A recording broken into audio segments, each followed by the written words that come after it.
Sveiki, sveiki.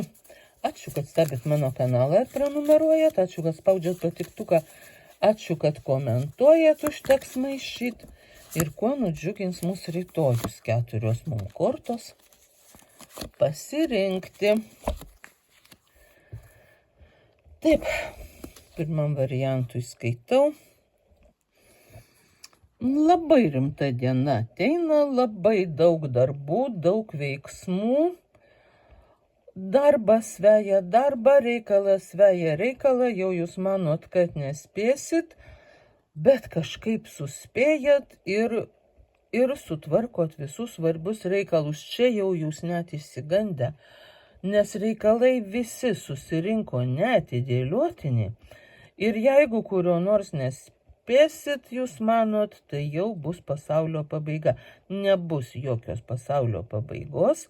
Jūs vienas dalykas viską spėsit, o kitas, jeigu jūs ko nors ir nespėsit, tai žinokit, ir nereikėjo to daryti. Vadinasi, pasaulis apseis ir be šito jūsų veiksmo jum tikrai nereikės tiek kovoti ir gintis, kaip jūs iš ryto manėt. Tokia diena bus įdomi, sakyčiau, netgi labai įdomi.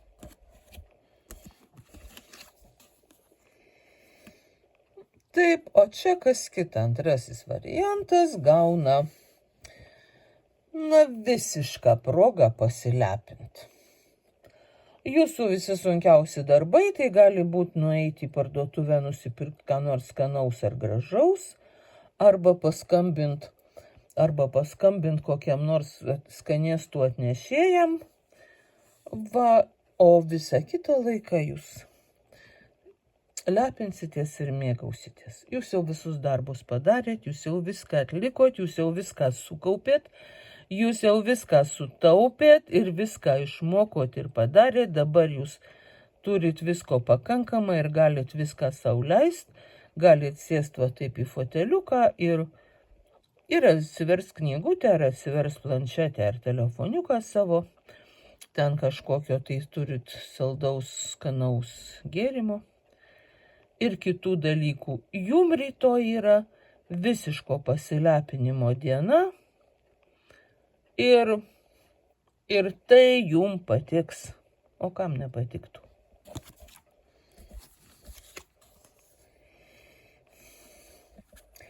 Tai prisiminimų diena. Jūs gali užklupti nostalgiją apie kažkokį praėjusį laiką. Gal jūs išgirsit melodiją kokią, kur labai seniai jums patiko, gal susitiksit seną draugą ar jums paskambins. Gal jūs tiesiog susapnuosit kokią seną meilę, bet tai bus tokia maloni nostalgija. Toks jausmas, kad kaip gerai, kad tai su manim buvo. Tai toks malonus prisiminimas. Kita vertus, jeigu buvo tada, gali būti ir dabar. Jūs galit tą progą ir pasvajot apie tokius pačius malonumus, kuriuos jūs patyrėt anksčiau.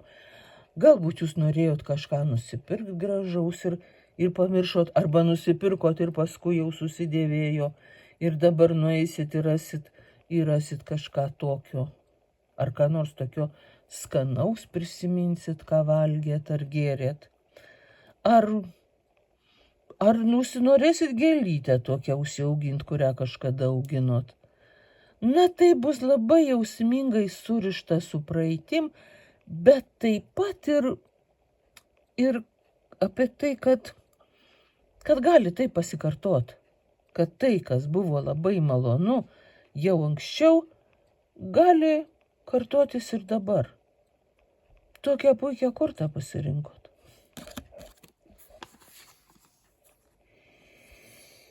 Ir šita korta kažkaip kartojasi. Reiškia, mūsų ratelį yra žmonių, kurie nori pasislinkt, pasitraukt iš minios ir ten ramiai apgalvot, pamedituot, ką nors sukurt. Jūs rytoj gausit tokią dieną, kai, taip susiklosti situacija, kad jūs ramiai galėsit pasitraukt. Kažkur nueit į saugią vietelę, kažkur į gamtą ar į kokią nors vietą, kur jums niekas netrukdo ir jūs galit mėgauti savim, mėgauti savo prisiminimais, mąstyti savo mąstymus, kažką gal apskaičiuot, kažką suplanuot, ar visiškai nieko neveikt. Tokį pasidaryt savo nieko neveikimo vakarėlį.